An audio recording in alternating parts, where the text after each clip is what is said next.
ಇವತ್ತು MLCಗಳು ಮೀಟಿಂಗ್ ಅನ್ನ ಕರೆದಿತ್ತು. ಹಿಂದೆ ಎಲ್ಲ ಜಿಲ್ಲೆಗಳ MLAಗಳನ್ನು ಕೂಡ ಮೀಟಿಂಗ್ ಮಾಡಿದ್ದೆ. ನಾಳೆ ಬೆಳಿಗ್ಗೆ ಬೆಂಗಳೂರು ಸಿಟಿ MLAಗಳಿಗೂ ಮೀಟಿಂಗ್ ಮಾಡ್ತಾ ಇದ್ದೀನಿ. ನಾನು ಬಜೆಟ್ನಲ್ಲಿ MLAಗಳಿಗೆ ಕೊಡಲಿಕ್ಕೆ ಅವರ ಕ್ಷೇತ್ರದ ಅಭಿವೃದ್ಧಿ ಮಾಡಲಿಕ್ಕೆ 8,000 ಕೋಟಿ ರೂಪಾಯಿಗಳನ್ನು ಬಜೆಟ್ನಲ್ಲಿ ಇಟ್ಕೊಂಡಿದ್ದೀನಿ. MLCಗಳು ಕೂಡ ನಮಗೂ ಕೂಡ ಅನುದಾನ ಕೊಡಬೇಕು ಅಂತೇಳಿ ಒತ್ತಾಯ ಮಾಡಿದ್ದಾರೆ. ನಾನು 8,000 ಕೋಟಿನಲ್ಲಿ MLAಗಳು MLCಗಳಿಗೆ ಏನು ಕೊಡೋಕ್ಕಾಗುತ್ತೆ ನೋಡ್ತೀನಿ ಅಂತ ಹೇಳಿದ್ದೀನಿ. ಆಶ್ವಾಸನೆ ಕೊಟ್ಟಿದ್ದೀನಿ. ಇಷ್ಟೇ ಕೊಡ್ತೀನಿ ಅಂತ ಹೇಳೋಕ್ಕಾಗಲ್ಲ, ಕೊಡ್ತೀನಿ ಅಂತ ಹೇಳಿದ್ದೀನಿ.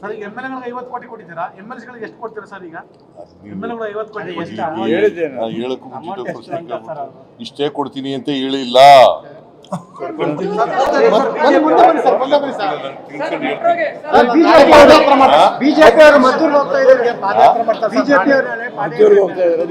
ಹೋಗ್ಲಿ ಪಾಪ. ಈಗ ಬಿಜೆಪಿಯವರಿಗೆ ಶಾಂತಿ ಕದಡದೆ ಅವರ ಉದ್ದೇಶ, ಶಾಂತಿ ಕದಡದೆ ಅವರ ಉದ್ದೇಶ.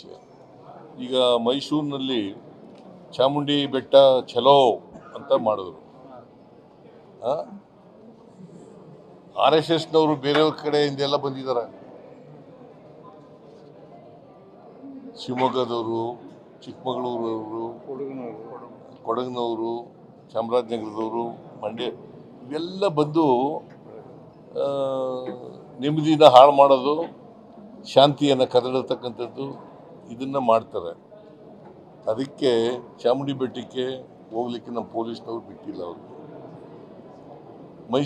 ಮಂಡ್ಯದಲ್ಲೂ ಕೂಡ ಮದ್ದೂರಿನಲ್ಲಿ ಇವತ್ತು ಬಂದ್ ಮಾಡೋಕ್ಕೆ ಕರೆದಿದ್ರು.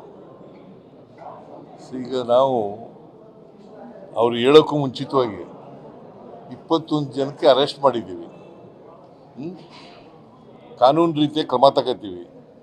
ಯಾರೇ ಅವರು BJಪಿಯವರು ಇರಲಿ, ಕಾಂಗ್ರೆಸ್ನವರಿರಲಿ, ಅಥವಾ ಹಿಂದೂಗಳಿರಲಿ, ಮುಸಲ್ಮಾನರಿರಲಿ, ಕ್ರಿಶ್ಚಿಯನ್ರಿರಲಿ, ಯಾರೇ ಇರಲಿ ಕೂಡ ಕಾನೂನು ರೀತಿಯ ನಾವು ಆ ಧರ್ಮ, ಈ ಜಾತಿ, ಆ ಜಾತಿ ಅಂತ ನೋಡಕ್ ಹೋಗಲ್ಲ.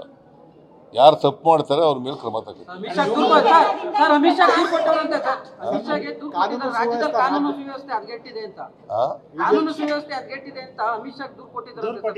ಯಾರು ರಾಜ್ಯ ಬಿಜೆಪಿ ನಾಯಕರು ಅಶೋಕ್ ವಿಜಯೇಂದ್ರ ಅಮಿತ್ ಶಾ ಅವರಿಗೆ ದೂರು ಕೊಟ್ಟಿದ್ದಾರೆ.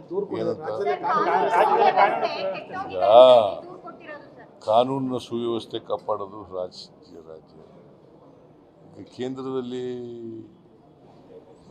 ಚಳುವಳಿ, ರೈತರ ಚಳುವಳಿ ನಡೀತಲ್ಲ, ಎಷ್ಟೋ ಜನ ಸತ್ರಲ್ಲ. ಆಗ ಎಲ್ಲೋಗಿದ್ರು? ಈಗ